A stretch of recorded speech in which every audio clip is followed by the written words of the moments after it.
একদিন এক রাজা তার রাজ্যের এক দরিদ্র ব্যক্তিকে ডেকে বললেন, তুমি চাইলে সারা জীবনের জন্য তোমার দারিদ্রতা থেকে মুক্তি পেতে পারো, তবে এজন্য তোমাকে একটি পরীক্ষা দিতে হবে। গরিব লোকটি উচ্ছ্বসিত হয়ে বলল, মহারাজ, কি পরীক্ষা? রাজা বললেন, আমি তোমাকে একটি ঝুড়ি দেব। এই ঝুড়িটি নিয়ে তুমি আমার বিশাল বাগানের এক পাশের দরজা দিয়ে ঢুকবে এবং অপর পাশের দরজা দিয়ে বের হবে। বাগানের ভেতর যত পাকা ফল পাবে তা ঝুড়িতে সংগ্রহ করবে। যত বেশি পাকা ফল আনতে পারবে তত বেশি পুরস্কার পাবে। তবে শর্ত হলো তুমি কেবল সামনের দিকেই যেতে পারবে, কিন্তু পিছনে ফিরে আসতে পারবে না। লোকটি আনন্দিত মনে রাজি হয়ে গেল।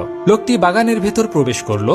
সেখানে সে দেখলো নানান জাতের সুস্বাদু ফল গাছে ফল ঝুলছে। সে ভাবলো আরো সামনে গেলে হয়তো আরো পাকা ফল পাবো। এই চিন্তায় সে সামনের দিকে চলতে থাকলো। কিছু দূর যাওয়ার পর আরো কিছু বড় ও সুন্দর ফল পেল, কিন্তু তখনও সে চিন্তা করলো, না, এর চেয়েও পাকা ফল সামনে পাবো। সে এভাবে চলতে থাকলো, কিন্তু এক পর্যায়ে সে দেখতে পেল এখন আর কোনো গাছেই ফল নেই, শুধু খালি গাছ দাঁড়িয়ে আছে। তখনই তার মনে হলো, হায়, আমি যদি আগেই কিছু পাকা ফল তুলে নিতাম, কিন্তু এখন তো আর পেছনে যাওয়ার উপায় নেই। ঠিক তেমনি দিন যেতে থাকে, শীতের পর বসন্ত আসে, কিন্তু আমরা আমাদের রবের ইবাদতে ফিরতে চাই না।